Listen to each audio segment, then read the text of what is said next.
भाजपा प्रदेश महामंत्री त्रिलोक जम्वाल ने बजट की सराहना करते हुए कहा कि इस बजट से देश को नई ऊर्जा और नई दिशा मिलेगी। उन्होंने कहा कि डिफेंस के कैपिटल बजट का 68% डोमेस्टिक इंडस्ट्री को रिजर्व करने का भी बड़ा लाभ होगा। भारत के MSME सेक्टर को भी बड़ा लाभ मिलेगा। त्रिलोक जम्वाल ने कहा कि हिमाचल, उत्तराखंड, जम्मू कश्मीर, नॉर्थ ईस्ट ऐसे क्षेत्रों के लिए पहली बार देश में पर्वतमाला योजना शुरू की जा रही है। ये योजना पहाड़ों पर ट्रांसपोर्टेशन की आधुनिक व्यवस्था का निर्माण करेगी। त्रिलोक जम्वाल ने कहा कि हर गरीब के पास पक्का घर हो, नल से जल आता हो, उसके पास शौचालय हो, गैस की सुविधा हो, इन सभी पर विशेष ध्यान दिया गया है। इसके साथ ही आधुनिक इंटरनेट कनेक्टिविटी पर भी उतना ही जोर दिया गया है। उन्होंने कहा कि पिछले 7 सालों में देश की नीतियां महिलाओं को लेकर और अधिक संवेदनशील हुई हैं। उन्होंने कहा कि आज भारत उन देशों में है जो अपने यहाँ सबसे अधिक मातृत्व अवकाश देता है। देश की फाइनेंस मिनिस्टर श्रीमती निर्मला सीतारमण जी ने आज अपना बजट पेश किया।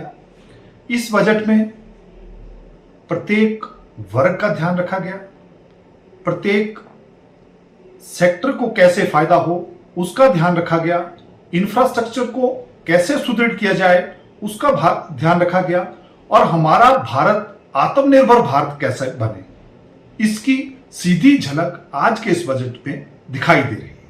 जहां हमारा रक्षा खर्च का पहले 58% खर्च घरेलू उत्पादों के लिए होता था, अब ये 58 से बढ़ाकर 68% कर दिया गया।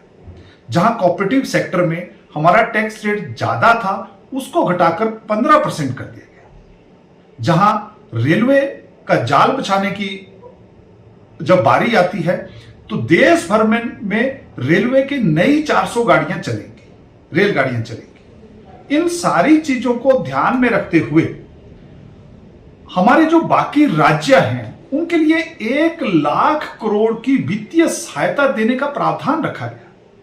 अर्थात जब राज्य सुदृढ़ होंगे तो हमारा देश सुदृढ़ होगा, हमारा देश आत्मनिर्भर भारत बनेगा। इसलिए मैं देश की यशस्वी प्रधानमंत्री श्री नरेंद्र मोदी जी को जहां बधाई देता हूं, उसके साथ साथ श्रीमती निर्मला सीतारमण जी का भी धन्यवाद करता हूं कि उन्होंने प्रत्येक वर्ग, प्रत्येक प्रदेश का ध्यान आज के इस बजट में रखा।